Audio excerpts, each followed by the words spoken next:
하나님께서 우리에게 주신 말씀은 마태복음 5장 4절입니다. 합독하겠습니다. 애통하는 자는 복이 있나니 그들이 위로를 받을 것이미요. 아멘. 아멘.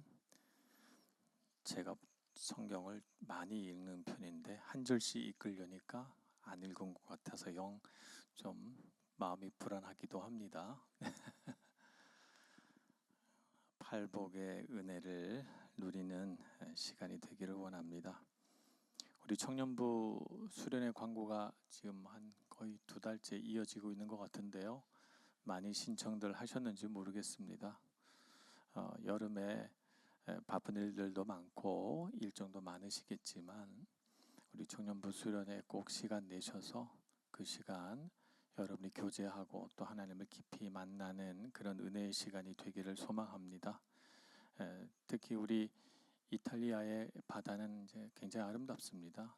그러니까 같이 가서 또 함께 또 이탈리아의 바다를 누리고 또 저녁에 함께 교제하고 하나님 말씀 붙들고 2박 3일 짧은 시간이지만 그렇게 하나님 앞에 집중하는 시간을 가짐으로써 여러분의 영적인 건강이, 영적인 능력들이 배가 되고 더 건강해질 수 있다고 봅니다. 많이들 신청해 주시길 부탁을 드릴게요.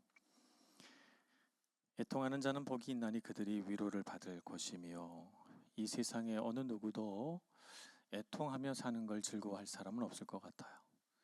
우리는 환난이라든가 고통이라든가 눈물이라든가 이런 것들은 가급적이면 피하며 살고 싶어 합니다. 그래서 우리는 야베스와 같은 삶을 살기를 원해요. 야베스는 태어날 때 아주 어머니가 진통을 많이 하고 태어나서 어머니가 이 아이의 삶이 내가 진통한 것처럼 그렇게 고통스러운 삶이 이어지면 어떡하지? 라고 하는 생각이 들어서 야베스를 놓고 기도했는데, 그래서 야베스가 기도하죠. 주의 손으로 나를 도우사 환난에서 벗어나 내게 근심이 없게 하옵소서. 이렇게 하나님 앞에 기도하였더니 하나님이 그의 기도를 들으시고 그 기도에 응답하여 주셨다. 이렇게 성경은 말하고 있습니다. 그래서 우리는 야베스의 기도를 노래로 부르기도 합니다. 주여 환난에서 벗어나 고통이 없게 해 주옵소서. 우리 아마 삶의 하나의 어떤 소망이 아닐까 싶어요. 근데 이런 소망, 주의 손으로 나를 도우사 환난이 없게, 고통이 없게 라고 하는 이 기도, 간절한 기도가 어디서 나왔습니까? 고통에서 나왔어요. 고통에서 나왔기 때문에 그 기도가 하나님께 상달이 된 것이죠. 그러니까 우리가 결과 내 삶에 평안만이 있게 되기를 라고 하니 결과만을 바라지 말고 그 결과가 있기 전에 그 결과가 주어지게 된 근원, 그 원인이 어디에서 출발되었나 하는 것을 봐야 합니다. 세상에서 우리가 행복한 사람이라고 하는 이 사람들을 우리가 어떻게 정의하는가 하면 능력이 많고 부유하고 하는 일마다 잘 되고 밝고 명랑하고 기쁘고 즐겁고 그렇게 사는 사람은 행복한 사람이라고 하죠. 그래서 내가 볼 때 나를 빼고 다 행복한 사람 같아요. 다 좋은 일만 있는 것 같은데 나만 불행한 건 아닌가 이렇게 생각이 들고, 그래서 다른 사람의 밝음이, 다른 사람의 즐거움이 나에게는 아픔이 되고 눈물이 될 때도 있긴 합니다. 그죠? 그래서 왜 다들 행복한데 나만 행복하지 않을까 이런 생각하면서 하나님 나 행복하게 해주세요. 이런 기도를 우리가 하나님 앞에 하곤 하지요. 그런데 예수님은 그런 우리의 기도를 아시는지 모르시는지 우리에게 가르치기를 애통하는 자는 복이 있다. 이렇게 가르치십니다. 애통하는 자. 왜 주님은 이렇게 행복하고 모든 일이 잘 되고 형통하여라. 그래서 그런 자가 복이 있다. 이렇게 말씀하지 않으시고 애통하는 자가 복이 있다고 말씀하실까요? 주님의 눈으로 볼 때는 이 땅에 애통하는 자들이 더 많기 때문이고, 주님께서 보실 때는 행복한 것처럼 보이는 사람들보다는 애통하며 가슴을 치며 살아가는 사람들이 더 하나님 나라에 가깝다고 보시기 때문입니다.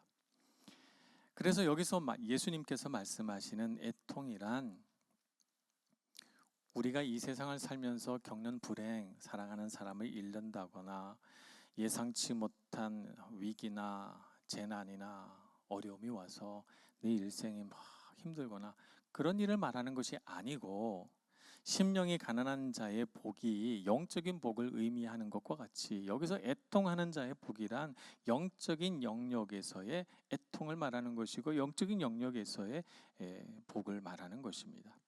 말하자면 하나님 앞에서 나는 왜 이렇게 말씀대로 살지 못할까 아파하고, 하나님 앞에서 나는 영적으로 왜 이렇게 가난하고 빈곤할까 라고 하는 부분에서 자기 자신이 참 보잘것없이 느껴지고, 죄 아래서 자기가 원하지 않는 인생을 살아가는 그런 모습을 보면서 왜 나는 내가 원하지 않는 삶을 살까, 나는 이렇게 살고 싶은데, 그렇게 생각하면서 하나님 앞에 엎드리는 마음, 그것을 예수님은 애통이라고 부르는 것입니다.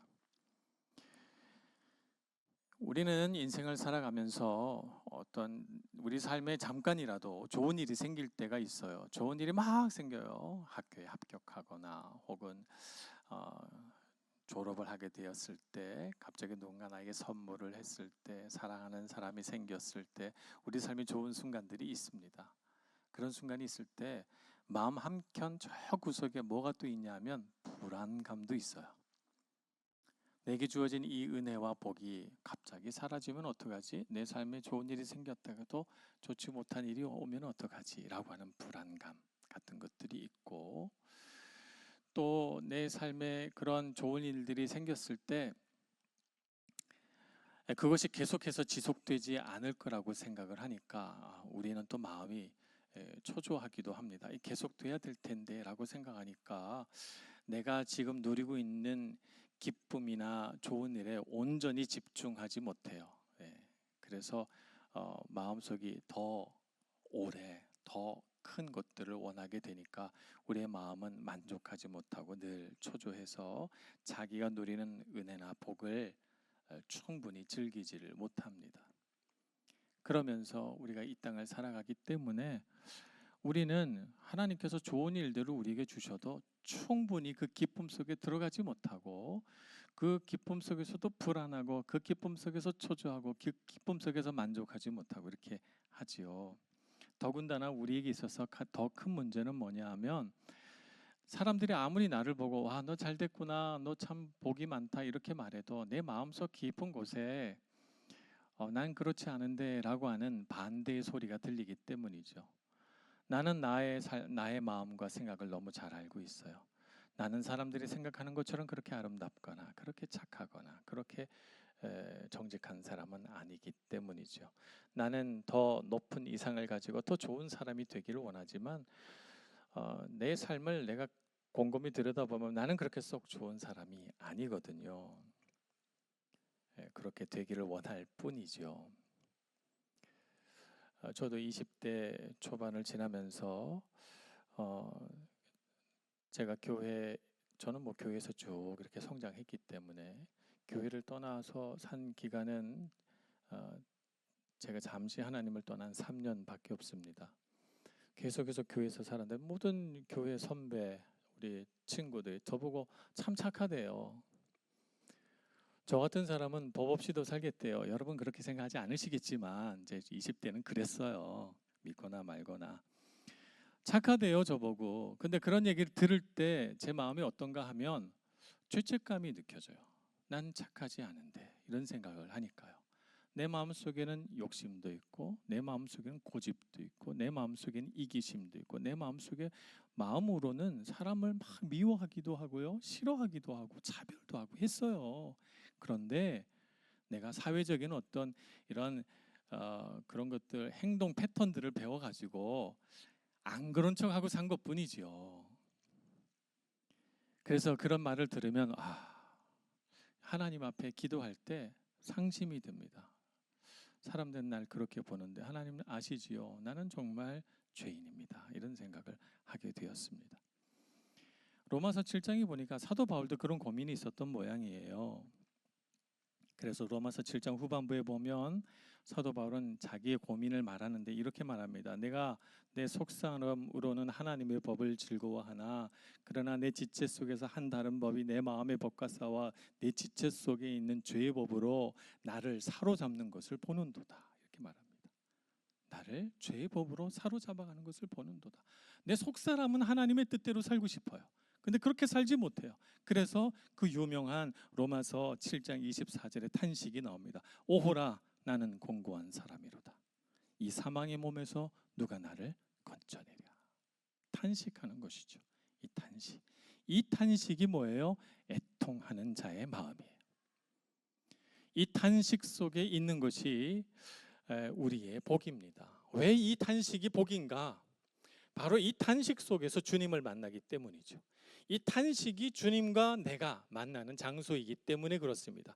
내가 막 이 세상의 복을 많이 누려서 내가 부유해지고 내가 능력이 있어지고 사람들에게 칭찬과 명성을 얻어서 사람들의 환호를 받을 때가 그때가 내가 복이 있는 자리가 아니고 내가 인생에서 나는 왜 이렇게 사람들이 나를 보는 것과 달리 내 마음속에는 이렇게 추하고 더러운 것이 가득할까? 왜 나는 이렇게 무능하고 사랑이 부족할까라고 생각하면서 가슴을 치고 주님 앞에 엎드린 바로 그 순간이 하나님이 나를 만나러 오시는 순간이다 하는 것이죠. 야곱이 인생에 참 복이 없었어요. 그는 뱃속에서 형과 막 싸워가지고 자기가 먼저 태어나려고 했는데 둘째로 태어나고 말았어요. 태어나서 보니 형은 기골이 장대하고 얼굴이 붉고 그리고 사나이답고 남자답고 사람들에게 인기가 많고 언변도 좋고 사냥도 잘하고 모든 능력이 뛰어나요. 그런데 야곱은 어떻습니까? 내성적이고 조용하고 집에 있는 거 좋아하고 어머니하고 살림 사는 거 좋아하고 남자다움이란 찾아볼 수가 없고 복이 하나도 없어요. 그래서 야곱은 어떻게든지 복이 있어 보려고 애를 씁니다. 형의 장자권도 팥죽 한 그릇으로 사보고 거짓말해서 아버지에게 형의 장자의 축복도 뺐습니다.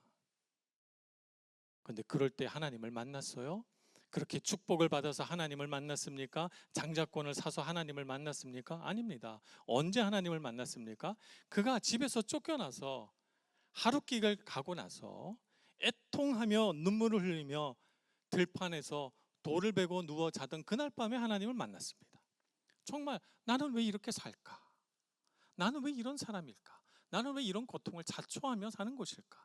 정말 자기 자신에 대해 애통하고 눈물을 흘리며 잠이 들었던 그 베델에서 하나님은 야곱을 만나 주시고 그 애통함에 눈물을 닦아 주시고 야곱아 걱정하지 마라. 나는 너의 하나님이 되고 너는 내 백성이 돼서 내가 다시 이 여기로 돌아올 때까지 너의 고향으로 돌아올 때까지 내가 너를 떠나지 아니하겠다라고 말씀해 주십니다.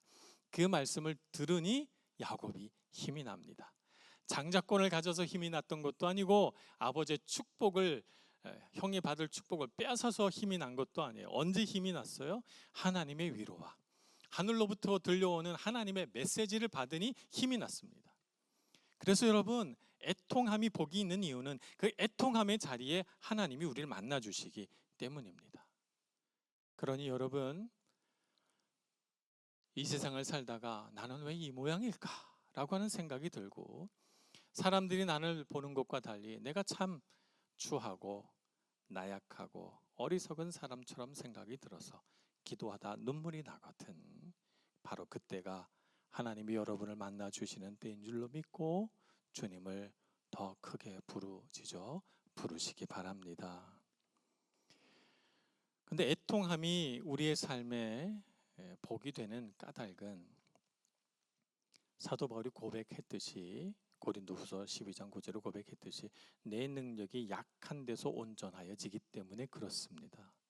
우리 인생에 가진 역설 중에 하나는 빈 잔에는 하나님의 은혜를 채울 수 있으나 가득 찬 잔에는 하나님의 은혜가 채워지지 않고 밖으로 쏟아질 뿐이라는 사실입니다.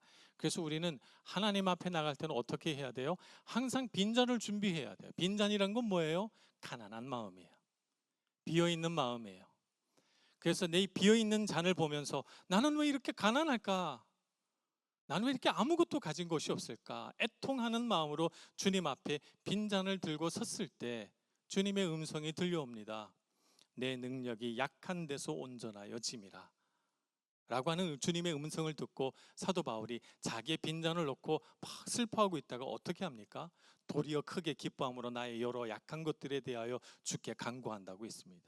왜 그러냐면 그리스도의 능력이 내게 머물게 하기 위하여 인생의 비법을 배운 것이죠. 내 잔을 비워야 주님의 능력도 채워주시고 은혜도 채워주신다는 걸 알았기 때문에 내 잔을 비워버리는 것입니다. 주님, 나는 약합니다. 주님, 나는 할 수 없습니다. 주님, 저는 어리석습니다. 주님 앞에 잔을 비워 나의 약함, 나의 애통, 나의 가난함을 주님 앞에 고백하는 여러분들 되시길 축복합니다. 그럴 때 여러분 삶에 하나님의 능력을 채워주십니다. 여러분이 더 온전하여지고 더 능력 있어지고 더 깊어지는 인생으로 여러분들을 이끌어 주신 것입니다. 그래서 애통하는 자의 복은 바로 이런 복입니다. 여러분 인생을 살면서 느끼는 고통과 괴로움의 문제를 주님 앞에 가지고 나가시기를 바랍니다. 야베스는 이 땅에 태어날 때 그렇게 빈잔으로 태어났습니다. 너무너무 고통스러운 출생 과정을 거쳤고 어머니가 이 아들을 낳으면서 정말 인생은 괴롭구나 라고 생각해서 고통이라고 이름을 지었는데 야베스가 이 세상을 살면서 고통이 끊이지 않는 것을 알고 그 하나님 앞에 자신의 비어있는 마음을 들여 원하건대 주의 손으로 나를 붙드사 나로 환난을 벗어나 내게 근심이 없게 하옵소서라고 눈물을 흘리며 애통하며 기도했던 것이죠. 여러분, 야베스의 기도는 기쁨이 충만해서 하는 기도가 아니라 눈물의 기도요, 애통의 기도였다는 사실을 아시고 여러분이 가장 괴로울 때, 여러분이 가장 슬플 때야말로 주님이 여러분을 만나 주실 때인 줄 믿고 믿음으로 애통하는 자는 복이 있나니 그들이 위로를 받을 것이며 라고 하는 주님의 말씀을 꼭 붙들고 눈물의 그 자리에서 주님의 능력을, 주님의 복을 받아 누리시는 여러분 모두가 되시길 축복합니다. 기도하겠습니다. 자비하신 하나님, 우리 인생에 참으로 어려움들이 많고 내 힘으로 극복할 수 없는 고난이 우리에게 찾아오곤 합니다. 더구나 주님, 나를 살펴보건대 내 안에 깊은 어두움이 있어서 주님의 말씀대로 살고자 하나 말씀대로 살지 못하는 우리 자신의 어리석음을 놓고 애통해 하기도 합니다. 주님, 우리를 불쌍히 여겨 주옵소서. 우리의 눈물을 닦아 주시고 우리의 그 연약한 어깨를 감싸 주시고 주님의 위로로, 하늘의 위로로 힘을 얻게 해 주옵소서. 주님께서 가르치신 대로 애통하는 자의 복을 누리게 해 주시고 그 복 가운데 위로받는 저희들 되게 해 주옵소서. 예수님의 이름으로 기도합니다. 아멘.